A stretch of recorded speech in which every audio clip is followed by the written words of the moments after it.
भारताचं दरडोई उत्पन्न हे $2 जास्त नाहीये, पण भारताची आयात त्याच्या निर्यातीपेक्षा जर जास्त आहे. केवळ जीडीपीची तुलना करून चालणार नाही. आणि भारत सरकारचे आकडे आहेत, मिनिस्ट्री ऑफ कॉमर्स आणि इंडस्ट्रीचे आकडे आहेत की आपली अर्थव्यवस्था वेगाने वाढते. म्हणजे नेमकं काय वाढतं हे लोकांना कळावं. आणि चीन बरोबर आपला 55.1 लाख कोटी डॉलर्स एवढी व्यापारी तूट आहे. नमस्कार, मी विश्वास उटगी. आजचा जो आपला व्हिडिओ आहे हा भारत देशाने जी काही विकासाची गती घेतली असं सरकार नेहमी म्हणतं. अर्थात विकास आहेच, आणि 6.5% GDPने भारताची विकासाची गती आहे असं RBIचा रिपोर्ट सांगतो, भारत सरकार सांगतं. पण काही आकडे हे अधिक बोलके असतात. म्हणजे एक्सपोर्ट आणि इम्पोर्ट म्हणजे आयात आणि निर्यात ही जर आपण काही प्रमुख देशांबरोबर नीटपणे सरकारने दिलेले आकडे आहेत हे तपासून जर बघितले तर अमेरिका म्हणजे युनायटेड स्टेट्स, चीन, रशिया, इंडोनेशिया आणि अरब अमिराती हे जे भारताचे काही ट्रेड पार्टनर्स आहेत यांचे इम्पोर्ट्स आणि एक्सपोर्ट्स हे जर व्यवहार बघितलेत तर अमेरिकेबरोबरच आपण ट्रेड सरप्लसमध्ये आहोत. पण बाकी या आत्ता मी जी नावं घेतली त्या देशांबरोबर आपण डेफिसिट म्हणजे तुटीमध्ये आहोत. आयातीपेक्षा निर्यात जेव्हा जास्त असते तेव्हा अर्थातच भारताचा फायदा आहे. पण भारताची आयात त्याच्या निर्यातीपेक्षा जर जास्त आहे तर भारत हा तुटीचा व्यापार करतं असं म्हणायला लागेल. आणि हे आकडे फार बोलके आहेत.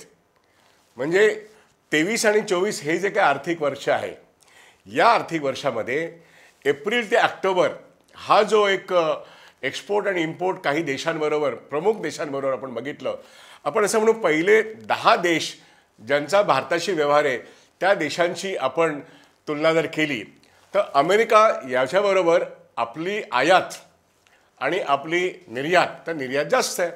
म्हणून आपण जवळजवळ 20 बिलियन डॉलर्स एवढा आपला ट्रेड सरप्लस आहे. म्हणजे निश्चितच ही चांगली बाब आहे. पण हीच गोष्ट आता रशिया आणि चीन आणि UAE हे भारताचे जे 3 मित्र देश आहेत व्यापारामधले यांच्याशी मात्र प्रचंड मोठा तुटीचा व्यवहार आहे. म्हणजे आपली आयातच खूप मोठी आहे आणि ती आयात मुख्यतः कच्चं तेल किंवा इंडोनेशियामधून खाण्याचं तेल, एडिबल ऑइल्स, इलेक्ट्रॉनिकच्या वस्तू, कॉम्प्युटरशी निगडीत वस्तू यासारख्या ज्या बाबती आहेत त्याच्या आयात प्रचंड आहे.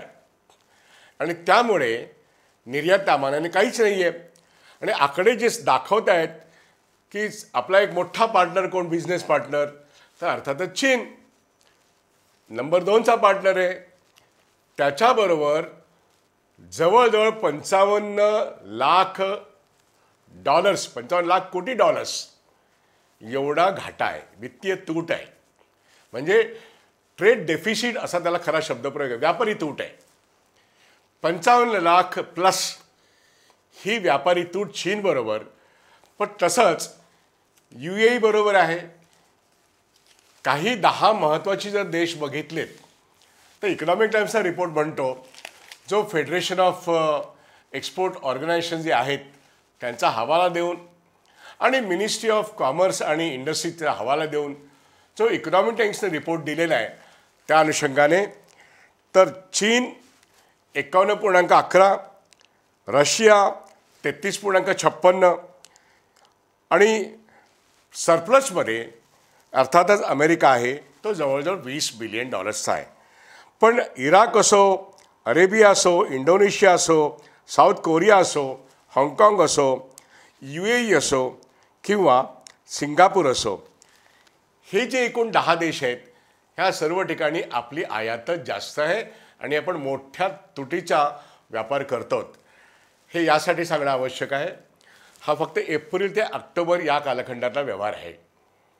आणि पुढचा जो क्वार्टर असेल तो अर्थातच नोव्हेंबर, डिसेंबर, जानेवारी आणि मग 1 फेब्रुवारीला आपण एक बजेट मांडलं जाईल.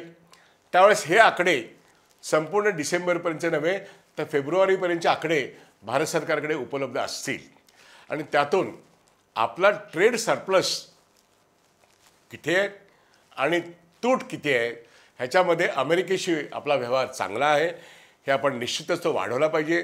तो वर्षानुवर्ष चांगला आहे आणि आपली जोपर्यंत आयात कमी होत नाही म्हणजे आयातीवरती आपला जास्त फॉरेन एक्सचेंज खर्च होतो.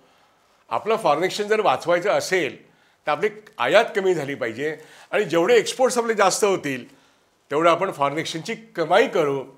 तेव्हा आपल्याला भारत सुबत्तेच्या दिशेने जातो असं म्हणायला हरकत नाही. आज जरी GDP हा वाढताना दिसला तरी 142 कोटीच्या जनतेचा GDP हा लोकसंख्येने वाढलेला आहे आणि या 142 कोटीच्या जनतेमध्ये GDP किती मोठा आहे याच्यापेक्षा एक मापन जे महत्त्वाचं आहे की दरडोई उत्पन्न काय.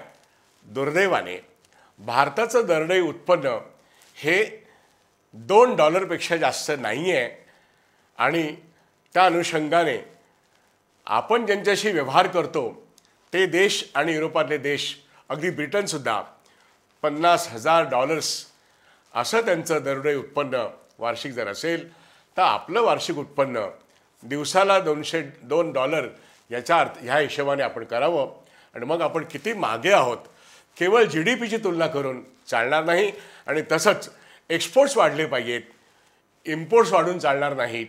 म्हणून व्यापारी तूट किती आणि कशी आहे हे 10 दिवसांचा एक तुलनात्मक अभ्यास आज इकॉनॉमिक टाइम्सच्या रिपोर्टच्या आधारानेच मी तुमच्यापुढे मांडतो. आणि भारत सरकारचे आकडे आहेत, मिनिस्ट्री ऑफ कॉमर्स आणि इंडस्ट्रीचे आकडे आहेत.